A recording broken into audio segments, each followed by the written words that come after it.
Welcome, viewers, to a journey into one of history's darkest corridors, a place where ambition, ideology, and unchecked power converged with devastating consequences.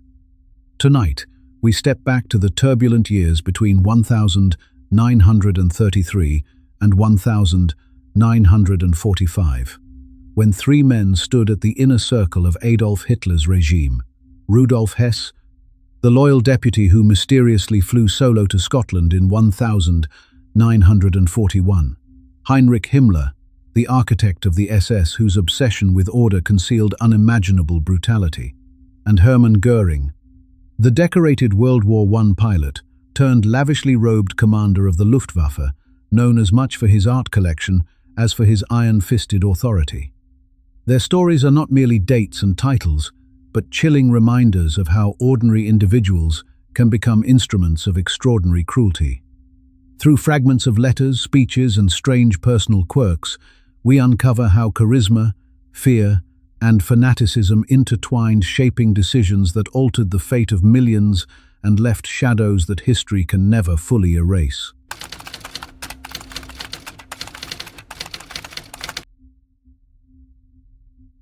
Before they were war criminals, before they stood at the pinnacle of one of the most destructive regimes in human history, they were young men, wounded, restless, and searching for meaning in a Germany that had just lost everything.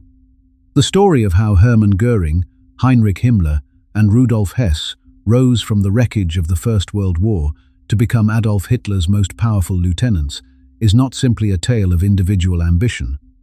It is a story about what happens when personal grievance meets national humiliation, when ideological fanaticism finds institutional power, and when ordinary biographical paths twist toward extraordinary evil. Understanding who these men were before the swastika banners and the death camps is essential to understanding how the machinery of the Holocaust was built not by faceless abstractions, but by specific human beings operating within a specific historical moment. Hermann Göring was, in many respects, the most conventionally impressive of the three. Born on the 12th of January, 1893, in Rosenheim, Bavaria, into a family with aristocratic connections, his godfather, Hermann von Eppenstein, it was a wealthy physician with a minor noble title and close ties to the colonial establishment. Göring grew up surrounded by the trappings of privilege, including a childhood partly spent in Eppenstein's medieval castles. He gravitated naturally toward the military, enrolling in a cadet school and receiving his commission as an infantry officer, just as the First World War erupted in 1914. But it was in the air, not the trenches, that Göring made his name. He transferred to the fledgling German Air Service and proved himself a gifted and daring pilot, eventually rising to command Jagdgeschwader 1, the legendary fighter squadron previously led by Manfred von Richthofen, the Red Baron himself. By the war's end, Göring had shot down 22 enemy aircraft and earned the prestigious Pour le Mérite, Imperial Germany's highest military decoration for valor. He was, by any measure, a genuine war hero. And like so many war heroes of that generation, the armistice of November 1918 left him utterly adrift. The Treaty of Versailles dismantled the German Air Force. The Kaiser abdicated. The world Göring had fought for simply ceased to exist. He drifted through Scandinavia, worked briefly as a commercial pilot and aviation consultant in Sweden, and married a Swedish aristocrat named Karin von Kantzow. But the sense of betrayal, the Dolchstoßlegende, or stab-in-the-back myth, which blamed Germany's defeat on internal enemies rather than military failure, burned in him, as it did in millions of other veterans. When he returned to Germany and encountered Adolf Hitler at a 1922 rally in Munich, Göring found what he had been looking for: a leader who promised to restore everything that had been taken away. Heinrich Himmler's path to the Nazi movement was shaped by a very different kind of frustration. Born on the 7th of October, 1900, in Munich, the son of a respected Catholic schoolteacher who had once tutored Bavarian royalty, Himmler grew up in a household defined by rigid discipline, bourgeois respectability, and a deep reverence for authority. He was physically unremarkable, nearsighted, narrow-chested, and prone to stomach ailments, and though he desperately wanted to see combat in the First World War, the timing conspired against him. He enlisted as an officer cadet in 1917 at the age of 17, but the war ended before he ever reached the front. This was a wound that never fully healed. His meticulously kept diaries from this period reveal a young man obsessed with proving his toughness and masculinity, painfully aware that he had missed the defining experience of his generation. After the war, Himmler studied agriculture at the Technische Hochschule in Munich, joined various right-wing paramilitary groups, and immersed himself in the toxic intellectual currents swirling through Weimar-era Bavaria, anti-Semitic pamphlets, Völkisch mysticism, pseudo-scientific racial theories, and conspiracy theories about Jewish Bolshevik plots to destroy the German nation. He participated, in a minor capacity, in the failed beer hall putsch of November 1923, alongside Hitler, Göring, and others, though his exact role that night remains hazy. What is clear is that by the mid-1920s, Himmler had fully committed himself to the Nazi cause, joining the party in 1923 and attaching himself to the growing movement with the fervor of a convert who had found his religion. Rudolf Hess occupied yet another psychological space in this constellation. Born on the 26th of April, 1894, in Alexandria, Egypt, where his father ran a prosperous import-export business, Hess spent his early childhood in a world of colonial privilege before being sent to boarding school in Germany at the age of 14. Like Göring, he served in the First World War, fighting on the Western Front at Verdun and Ypres, where he was wounded twice, including a serious gunshot wound through the lung in 1917 near the Romanian front.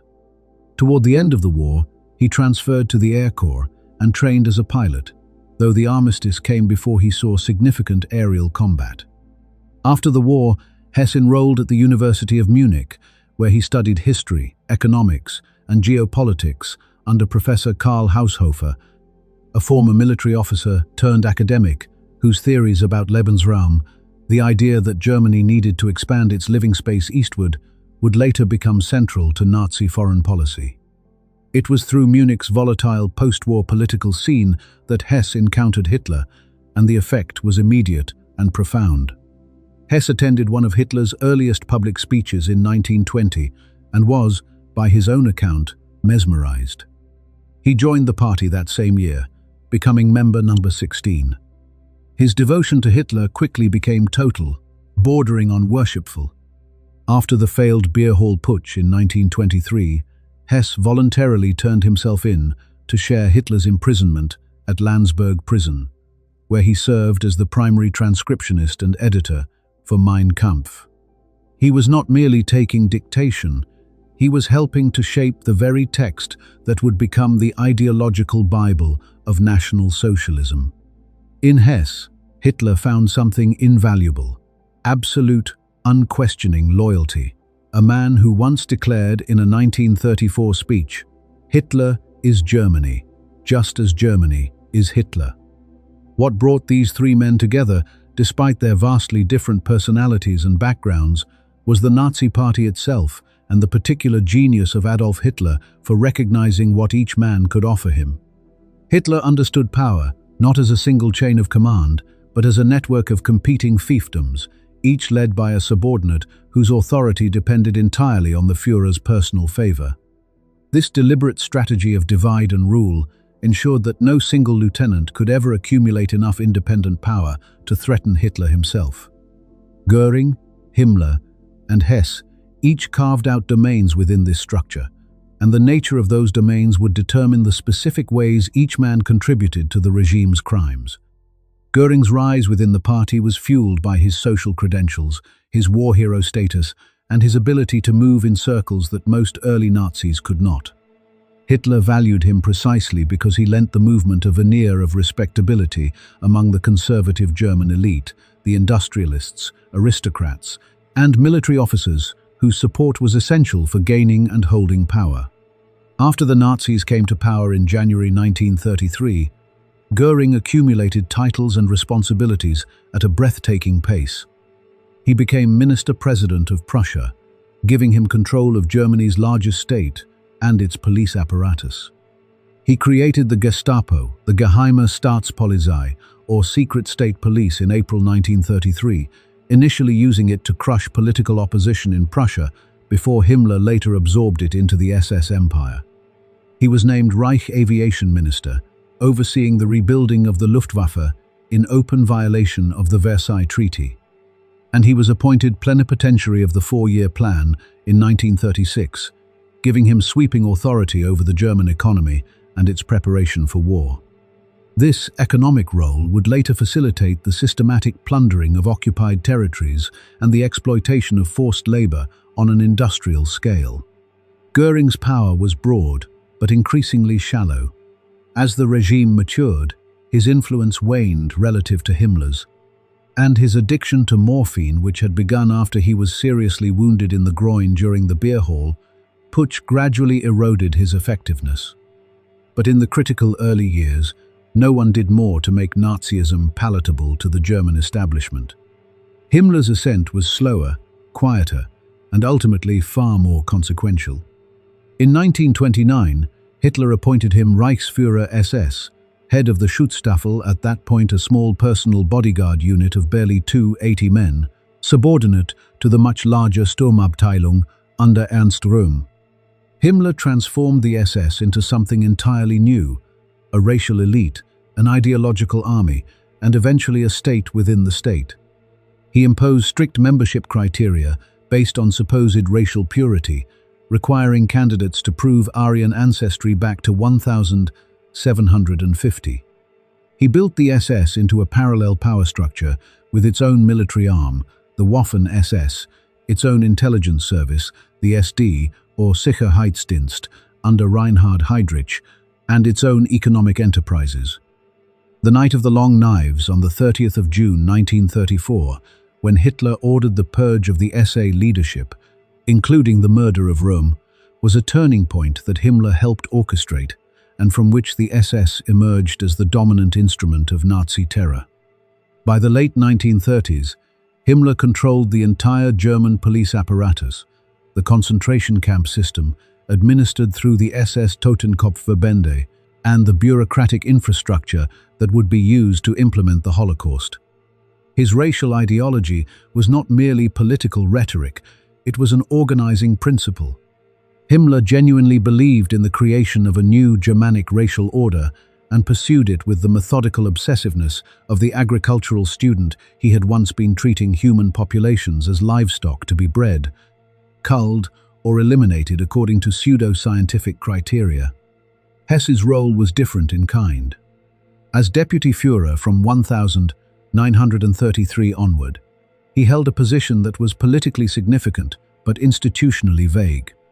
He oversaw party affairs, served as a gatekeeper to Hitler, and wielded influence over appointments and internal party disputes. His office had the authority to review and approve legislation, giving him a hand in some of the regime's earliest discriminatory laws, including the Nuremberg laws of 1935, which stripped German Jews of citizenship and prohibited marriages between Jews and non-Jewish Germans. But Hess was never an empire builder in the way Göring and Himmler were. His power derived almost entirely from his personal closeness to Hitler, and as the 1930s wore on, figures like Martin Bormann, Hess's own chief of staff, gradually maneuvered him toward the margins. Hess's influence was waning by the time war broke out in 1939, a decline that may have contributed to his extraordinary decision to fly solo to Scotland in May 1941, an act that stunned the world and effectively ended his role in the Nazi leadership.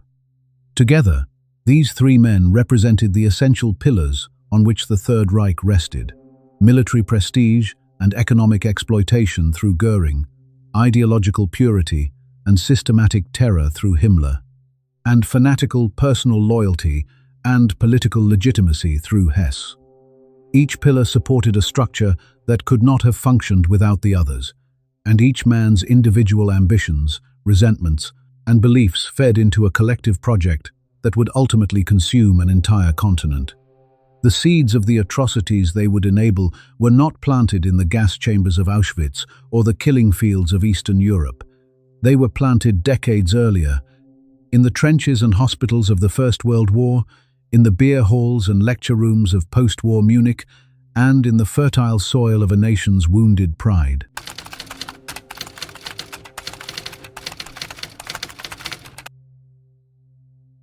There is a photograph, often reproduced in Holocaust archives, that shows rows upon rows of neatly organized shoes, tens of thousands of them recovered from the Majdanek concentration camp after its liberation by Soviet forces in July 1944. The shoes belonged to men, women, and children who had been murdered there. What strikes most viewers is not just the scale of the killing but the orderliness of it. The shoes were sorted, catalogued, and stored for potential reuse, as though the extermination of human beings were simply another logistical operation to be managed efficiently. That chilling intersection of bureaucratic precision and moral horror was not accidental. It was the direct product of institutions, policies, and chains of command that Hermann Göring, Heinrich Himmler, and Rudolf Hess helped create, administer, and sustain. The Holocaust and the broader apparatus of Nazi oppression did not emerge spontaneously from wartime chaos. They were built deliberately, systematically, and over the course of years by men who sat in offices, signed memoranda, and issued directives that translated ideological hatred into industrial-scale murder.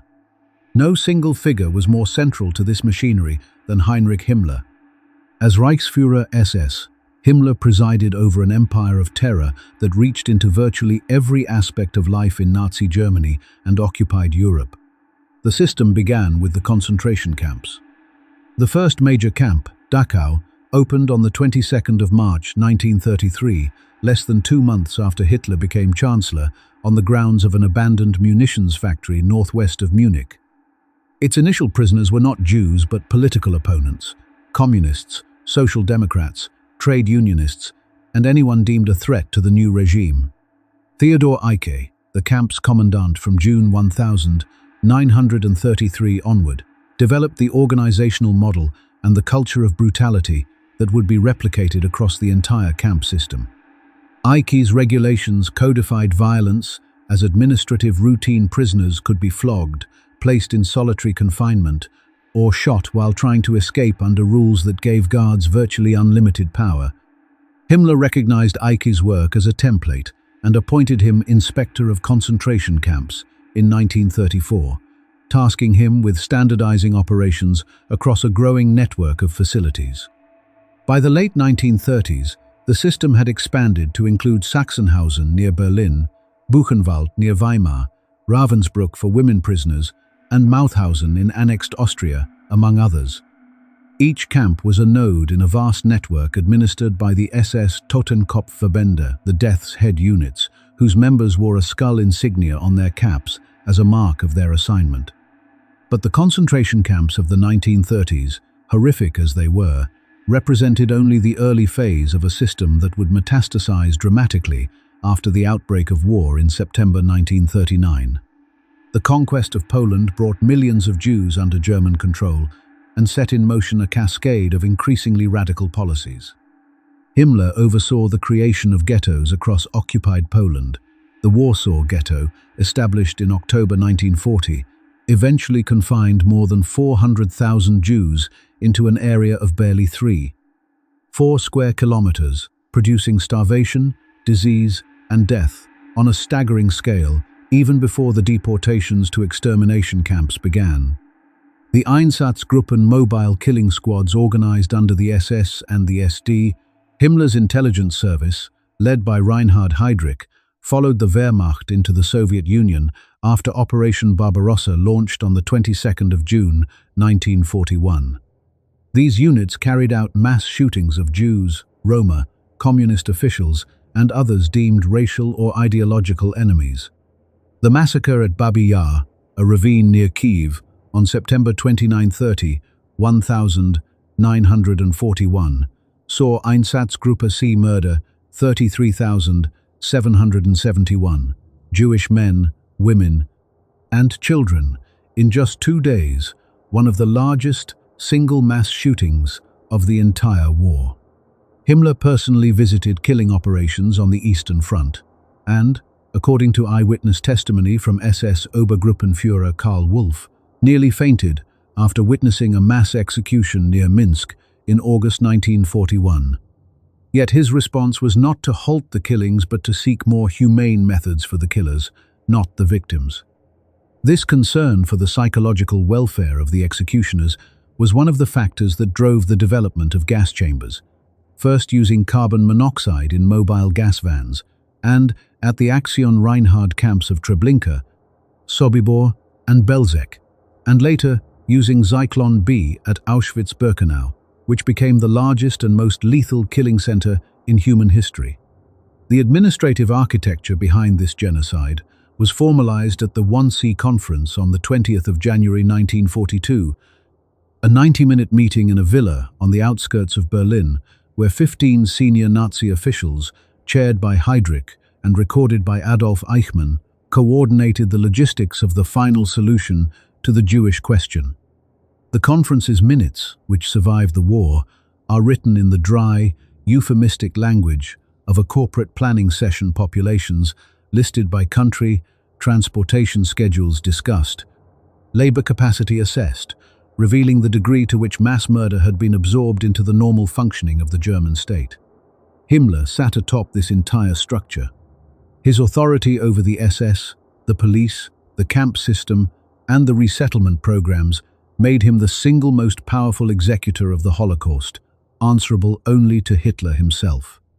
Hermann Göring's role in the machinery of atrocity operated through different channels, but was no less significant.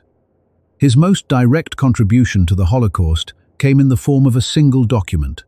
On the 31st of July, 1941, Göring signed a directive authorizing Heydrich to carry out all necessary preparations with regard to organizational, practical, and financial matters for a total solution of the Jewish question in the German sphere of influence in Europe. This brief letter, written on official stationery and preserved in post-war archives, effectively provided the bureaucratic authorization for genocide. As plenipotentiary of the 4-year plan, Göring controlled the economic machinery of the Reich, and this authority extended directly into the exploitation of conquered peoples. The systematic plundering of occupied territories, the seizure of raw materials, industrial equipment, agricultural products, and cultural treasures was carried out under directives that bore his name. In the Soviet Union, the so-called Hunger Plan, developed in consultation with Göring's economic planning staff, anticipated and accepted the starvation of millions of Soviet civilians and prisoners of war as a deliberate consequence of diverting food supplies to feed the German military and home front. An estimated 3 million Soviet prisoners of war died in German captivity, many from deliberate starvation, exposure, and disease in camps that were little more than open fields surrounded by barbed wire. The Luftwaffe, Göring's most prized domain, was also implicated in atrocities that went far beyond conventional military operations. The bombing of Guernica during the Spanish Civil War in April 1937, carried out by the Condor Legion operating under Göring's command, killed hundreds of civilians and became an international symbol of the terror of aerial warfare, immortalized by Pablo Picasso's monumental painting. During the Second World War itself, the Luftwaffe's bombing campaigns against Warsaw in September 1939, Rotterdam in May 1940, and the sustained blitz against London and other British cities through 1940 and 1941 deliberately targeted civilian populations and infrastructure. The Luftwaffe also provided logistical and operational support for military campaigns that facilitated genocide, including transport operations and aerial reconnaissance over territories where mass killings were underway. Furthermore, Göring's economic empire relied heavily on forced labor. The Hermann Göring Works, a massive state-owned industrial conglomerate established in 1937 to exploit iron ore deposits and later expanded to absorb seized enterprises across occupied Europe, employed tens of thousands of forced laborers, including concentration camp prisoners, under conditions that routinely worked people to death. Rudolf Hess's connection to the machinery of oppression is less direct, but no less historically important. As deputy Führer from 1933 to 1941, Hess held authority over the Nazi Party apparatus and played a role in shaping the legislative framework that enabled persecution. His office was involved in the drafting and approval of the Nuremberg Laws of September 1935, the cornerstone legal instruments of racial persecution that defined who was Jewish, stripped Jews of German citizenship, and criminalized sexual relationships between Jews and non-Jewish Germans. These laws did not emerge in a vacuum. They were the product of years of escalating discrimination, boycotts of Jewish businesses, the dismissal of Jewish civil servants under the law for the restoration of the professional civil service in April 1933, book burnings, and systematic exclusion from public life, in which Hess's party apparatus played a coordinating role. His office also administered the system of party Gauleiter, the regional party leaders who served as instruments of ideological enforcement across Germany and, later, across occupied territories. The Gauleiter were responsible for implementing anti-Jewish measures at the local level, organizing forced labor programs, and maintaining political control, all functions that reported through the party hierarchy Hess nominally supervised. Hess's most dramatic individual act, however, removed him from the machinery entirely. On the evening of the 10th of May 1941, he climbed into a Messerschmitt Bf 110 at the Augsburg airfield and flew solo across the North Sea to Scotland, bailing out by parachute near the estate of the Duke of Hamilton. His stated intention was to negotiate a peace agreement between Germany and Britain, apparently believing that a faction of the British aristocracy would be receptive to terms that would give Hitler a free hand in the East. The mission was unauthorized, and when news reached Berlin, Hitler was reportedly furious, ordering that Hess be declared insane. Whether the flight was an act of genuine ideological conviction, personal desperation born of his declining influence, or a sign of psychological instability, remains debated among historians. What is certain is that after May 1941, Hess played no further role in the escalating atrocities of the regime. His departure, however, did not slow the machine. Martin Bormann, his former chief of staff, seamlessly absorbed his functions, and the apparatus of persecution continued to accelerate toward the full implementation of the final solution. The scale of what these men helped build defies easy comprehension. By the time the camp system reached its full extent, it encompassed not just the 6 major extermination centers, Auschwitz-Birkenau, Treblinka, Sobibor, Belzec, Chelmno, and Majdanek, but more than 44,000 camps, subcamps, ghettos, forced labor sites, and detention facilities scattered across Nazi-controlled Europe. According to research compiled by the United States Holocaust Memorial Museum, approximately 6 million Jews were murdered, along with an estimated 500,000 Roma and Sinti, 250,000 people with disabilities, killed under the T4 euthanasia program and related actions, millions of Soviet civilians and prisoners of war, tens of thousands of homosexuals, Jehovah's Witnesses, political prisoners, and others. The perpetrators kept meticulous records, transport manifests, death certificates, construction blueprints for gas chambers, requisition orders for Zyklon B, even accounting ledgers for the gold teeth extracted from corpses. This documentation, much of it recovered by Allied forces and later supplemented by decades of archival research, reveals a system in which murder was not the work of a raging mob, but of clerks, engineers, railway officials, chemists, and administrators, ordinary professionals, operating within structures of authority that Göring, Himmler, and Hess had helped to establish, legitimize, and maintain.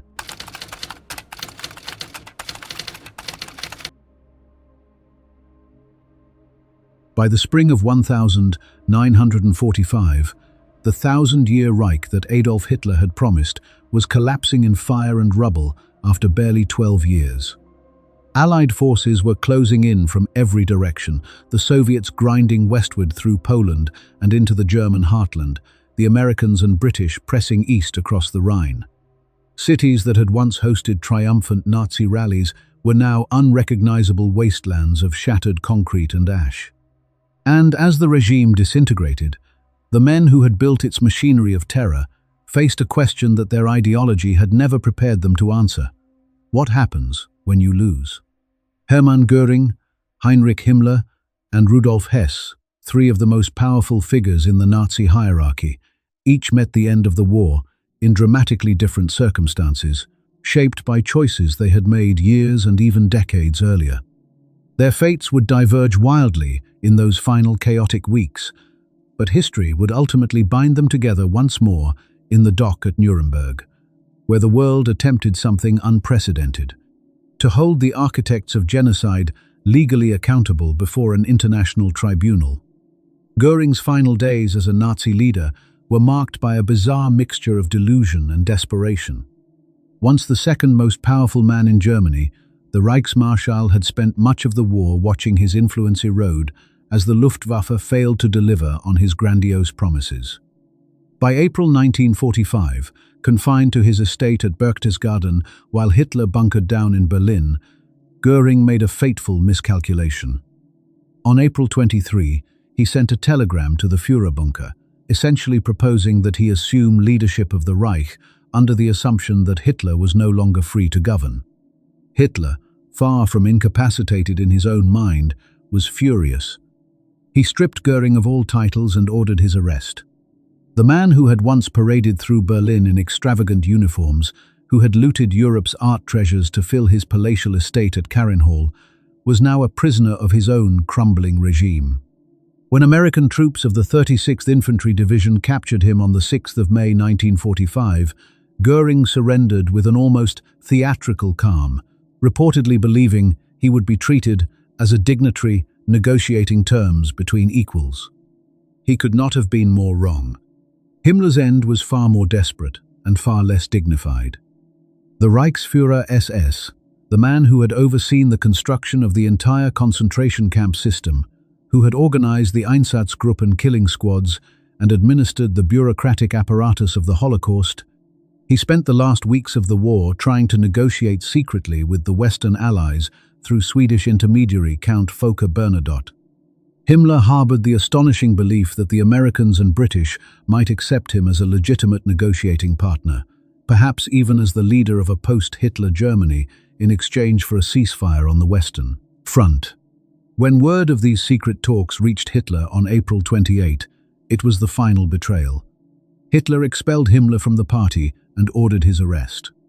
After Germany's unconditional surrender on May 8, Himmler attempted to flee, disguising himself with a shaved mustache, an eye patch, and forged documents identifying him as a demobilized sergeant named Heinrich Himmler.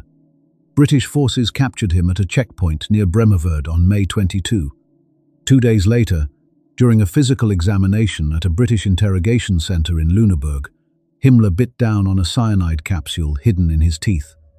He was dead within minutes. The man who had sent millions to their deaths chose, in the end, to escape his own reckoning with a glass vial of poison. Rudolf Hess, by contrast, had been removed from the inner workings of the regime for years by the time Germany fell.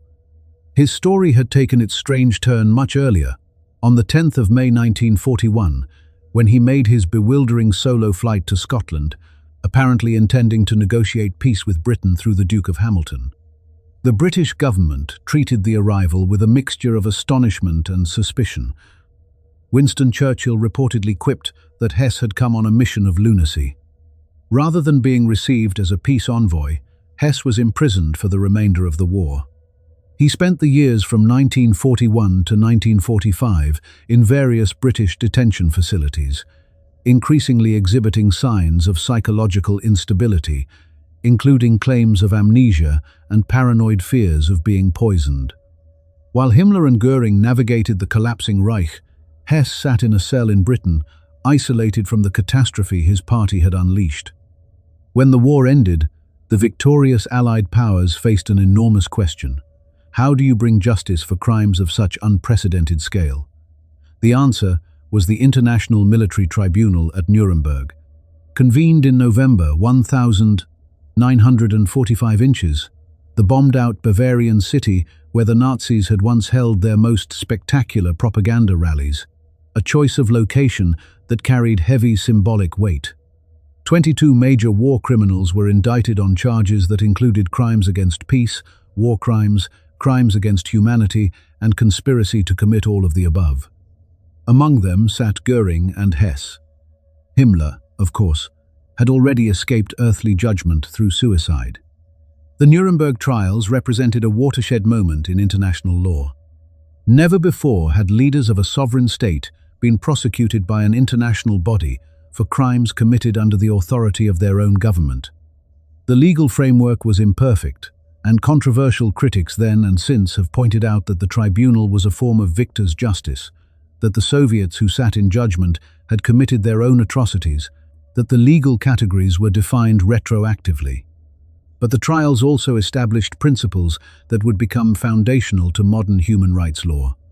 That following orders is not a defense for atrocities, that individuals bear personal responsibility for crimes against humanity, and that state sovereignty cannot shield leaders from accountability for systematic mass murder. Göring was the most prominent defendant and, in many ways, the most defiant. He treated the courtroom as a stage, attempting to dominate proceedings with his intelligence and force of personality. He sparred aggressively with prosecutors, particularly during his cross-examination by American Chief Prosecutor Robert H. Jackson, where he occasionally succeeded in deflecting questions and scoring rhetorical points. British prosecutor Sir David Maxwell Fyfe, however, proved far more effective at pinning Göring down with specific documentary evidence, particularly regarding his knowledge of the murder of Allied prisoners of war and his role in the persecution of Jews, including his 1941 directive to Reinhard Heydrich ordering preparations for the final solution of the Jewish question. The tribunal found Göring guilty on all 4 counts. He was sentenced to death by hanging. On the 15th of October 1946, just hours before his scheduled execution, Göring swallowed a cyanide capsule that had been smuggled into his cell. How it reached him remains debated to this day. Like Himmler, he chose to die on his own terms rather than face the hangman's noose. Hess presented a very different figure at Nuremberg. His behavior was erratic throughout the proceedings. He claimed to suffer from amnesia, appeared disoriented, and at times seemed entirely disconnected from what was happening around him. Psychiatric evaluations produced conflicting assessments of his mental state. Some experts believed the amnesia was genuine, others suspected it was feigned. At one dramatic moment during the trial, Hess suddenly stood and declared that his memory had returned and that his amnesia had been tactical. The tribunal ultimately found him guilty of crimes against peace and conspiracy, but acquitted him of war crimes and crimes against humanity, partly because his flight to Britain in 1941 meant he had not been directly involved in the administration of the Holocaust. He was sentenced to life imprisonment. Hess was transferred to Spandau prison in West Berlin, where he would become one of the most symbolically charged prisoners of the Cold War. Originally, Spandau held 7 convicted Nazi war criminals, but as the others were released or died over the decades, Hess eventually became its sole inmate. From 1966 until his death in 1987, an entire Allied military prison staffed in rotating monthly shifts by American, British, French, and Soviet guards existed to hold one elderly man. The Soviet Union consistently vetoed any proposals for his release, viewing him as a symbol of fascism that must remain locked away. On the 17th of August, 1987, at the age of 93, Hess was found dead in a garden summer house at Spandau, an electrical cord around his neck. The official ruling was suicide, though his family and some researchers have long disputed this, arguing that a man of his age and frailty could not have managed it alone. Spandau prison was demolished shortly after his death to prevent it from becoming a neo-Nazi shrine. The decades following Nuremberg brought an ever-deepening understanding of the crimes these men had enabled. The opening of wartime archives, the testimony of survivors, and the work of historians gradually revealed the full scale of the horror in ways that even the Nuremberg prosecutors had only partially grasped. The meticulous records kept by Himmler's SS transport logs, death registers, administrative correspondence about Zyklon B orders, and crematorium capacities became some of the most damning documentary evidence in history. Survivor testimonies, from figures like Primo Levi, Elie Wiesel, and countless others, gave human voice to suffering that statistics alone could never convey. The Henchmen trial in Jerusalem in 1961 further expanded public understanding of the bureaucratic machinery of genocide that Himmler had built and men like Adolf Eichmann had operated. Historically, the three men have come to represent different facets of the Nazi catastrophe. Himmler embodies the cold, systematic administrator of industrialized murder, the man who could visit Auschwitz and then issue memos about operational efficiency. Göring represents the opportunistic plunderer, the man who enriched himself from conquest and exploitation while projecting an image of aristocratic grandeur. Hess occupies a stranger, more ambiguous space in historical memory, the true believer whose fanatical loyalty led him on a quixotic peace mission, and whose decades of solitary imprisonment made him, in some eyes, a figure more pitiful than monstrous, though the regime he helped build was anything but pitiable. Together, their stories illustrate how ideology, ambition, bureaucracy, and moral failure combined to produce the worst crimes of the 20th century, and how the world's imperfect but determined effort to hold them accountable at Nuremberg laid the groundwork for the international justice systems that exist today, from the Geneva Convention's additional protocols to the International Criminal Court established in 2002. And so we close the curtain on a chapter where power curdled into cruelty and ambition marched hand in hand with horror. From Rudolf Hess's fanatical devotion and strange flight to Scotland in 1941, to Heinrich Himmler's bureaucratic orchestration of terror, and Hermann Göring's gilded excess masking ruthless command, these men were not myths, but mortals whose choices scarred millions between 1933 and 1945. History remembers not their uniforms or titles, but the suffering left in their wake. As we step away, we are reminded of the warning etched into the 20th century by George Santayana: those who cannot remember the past are condemned to repeat it. May remembrance be our safeguard, and farewell be not an ending but a promise to keep the truth illuminated. Goodbye.